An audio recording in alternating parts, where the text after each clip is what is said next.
I want to tell you about a man I heard about once. Not his real name, but a real town, a real mill, and a real Tuesday that changed everything before lunch. Curtis was 58 years old.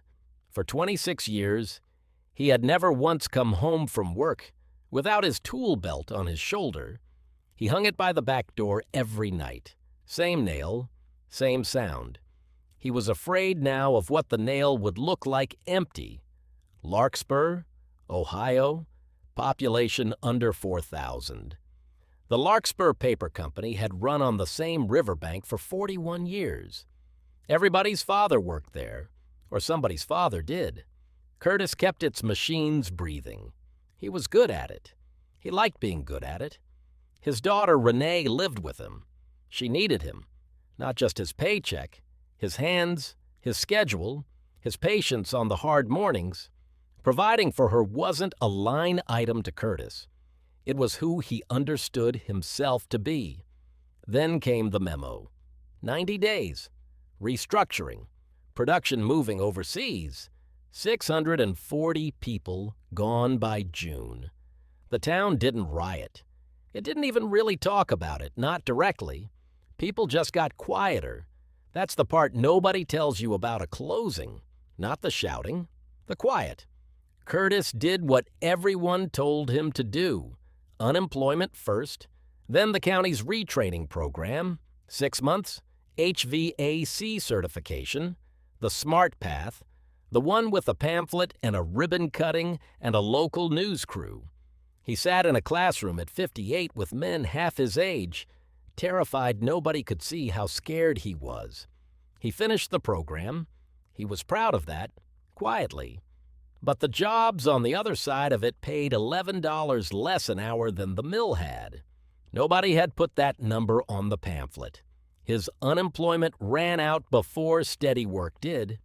He started dipping into his 401k just to cover Renee's therapy. Just this month, just until. The tool belt hung empty by the door. He stopped looking at it on his way out in the mornings. The old voice came back, loud, clear. It said, "You did everything right and it still wasn't enough. You are 58 years old and starting over. There is no starting over from here." For a long moment, standing in his own kitchen, Curtis didn't move. The bills were on the table where he'd left them the night before, in a pile he hadn't sorted. He thought about telling Renee he couldn't fix her van this time.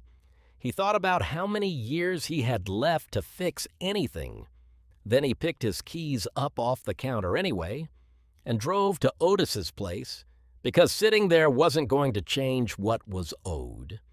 Otis had run the mill's maintenance shop before he retired, years before the closing. Now he fixed washing machines and window units out of his garage, not because the pension needed it, but because his hands needed somewhere to go. Curtis found him elbow deep in a dryer motor, not looking up. "Figured you'd show eventually," Otis said. He didn't offer Curtis a speech. He handed him a wrench and pointed at the belt housing. "Tell me what's wrong with it before you tell me what's wrong with you." Curtis worked the belt loose. His hands remembered before his mind did. They worked in near silence most afternoons. Otis talked in pieces. Never a lecture, just a sentence dropped at the right moment, then back to the motor in his hands. One afternoon he set down a burnt-out capacitor next to a new one and just said, "See how it still looks the same on the outside? Don't matter. It's not carrying anything anymore."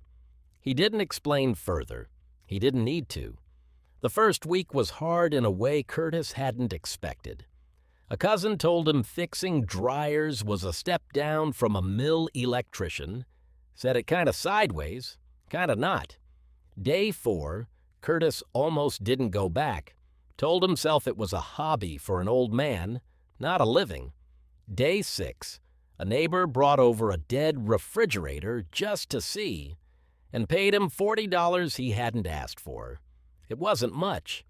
It was the first money Curtis had earned with his own hands since March. That story seemed like it was about a mill closing. It was not. It was about a man rebuilding the one thing the memo never actually took from him. Months passed. Curtis kept coming. Some days he fixed appliances. Some days he just sat with Otis and the radio and the smell of solder. Slowly, quietly, without either of them naming it, it turned into something of his own. A little sign in the yard. Word passed around town the way it always is in a place like Larkspur. The old voice tried once more, quieter this time. "This isn't what you built your life to be."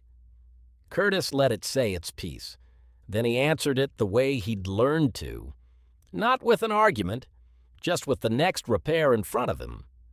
One evening, he came home late, tired in the good way.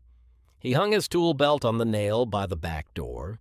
It wasn't the same belt, different tools, different work, but it hung there the way it used to, full, worn, his.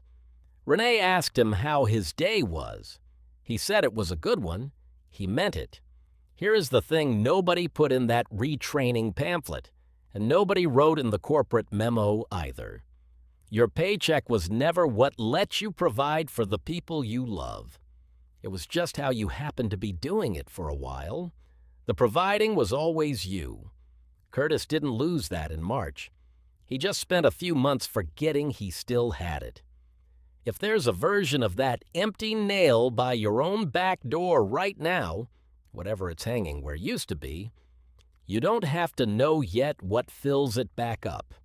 You just have to keep showing up at Otis's garage, whatever yours looks like, until your hands remember on their own. Comment below what's still hanging on your nail. And if this story found you at the right time, there are more stories like it here. Subscribe.